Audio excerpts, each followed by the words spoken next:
The Sisters of Mercy are a mess who were formed in 1980 in Leeds in Yorkshire. They're led by a guy who calls himself Andrew Eldritch, and they have gone through several breakups and makeups and splinter bands and all sorts of things going on. At one point, there were two splinters going by the same name, which was Sisterhood, and they were scrabbling to be the first out of the two to release something under that name, and so officially claim that name by doing so. Even the drum machine, who goes by the name of Dr. Avalanche, has actually been several drum machines over the years. And there have been times when it's just been Andrew Eldritch and the Doctor, the drum machine. They released 3 studio albums, and their most recent was in 1990. They are still going as a band, but in around 1990, they went on strike. I think this was mostly, again, Andrew Eldritch having a dispute with the label that he was signed to. He was signed to do 2 more original albums through them, and he refused. He basically said, "I'm not going to release anymore," and it was some kind of protest against the way that they were being treated as a band, or he was being treated as an individual. I'm not really clear. Eventually, the label released them from the contract, but they never recorded any more albums. But they have continued to be a live band for a long time. They are often described as being goths, or part of the goth scene. They soundly reject that as much as they can, and basically saying there was just a short phase in their history where they were a bit like that, and that they shouldn't be pigeonholed like that. Hi, my name's Dan. So this was the second album by Sisters of Mercy. It's my first encounter with this album. I have heard of them before. I don't think I haven't heard either of their other albums. And at this point, it's mostly just Eldritch and the Doctor, who was the drum machine.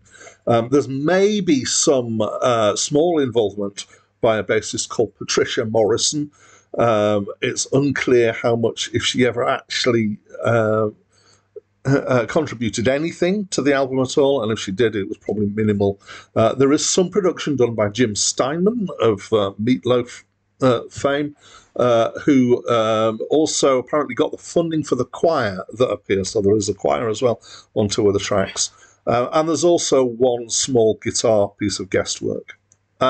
So I would very most definitely describe this as goth music. It's huge, and it's dark, and it's apparently this was the goth period for the Sisters of Mercy, and this was the goth album. So I haven't heard the other album, so I couldn't really comment as to whether they're similarly goth, but I think that they were, from what I gather, less so. Let's try and describe it as massive drum sounds, big and dark. The whole thing kind of rolls on musically. It has that kind of ongoing feel that you often get with a drum machine, and then repeated patterns and repeated chord sequences that makes it roll on. That can be a good thing. It sounds very 80s. It's got strident synth in there that reminds me of all sorts of other bits of 80s pop.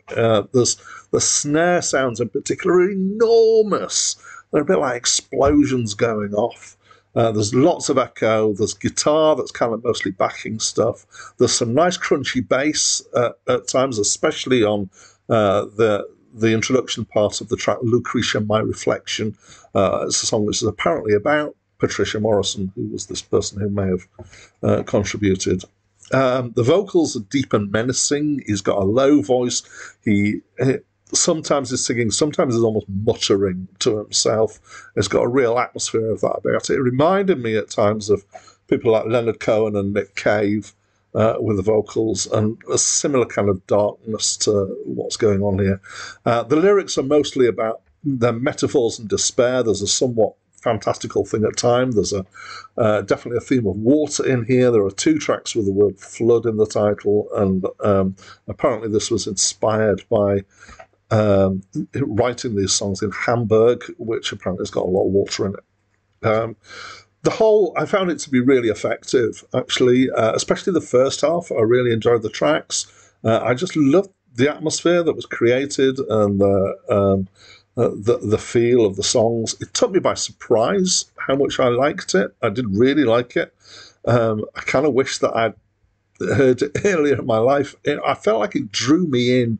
It kind of took me into this world of. It was dark. I didn't find it menacing, but I did find it dark. And maybe there's something in me that responds to that. Maybe there's a closet goth in me somewhere. But yeah, I really enjoyed it. So that's what I think. As always, I'd love to know what you think. So please do talk to me through the comments box. That's it from me for now.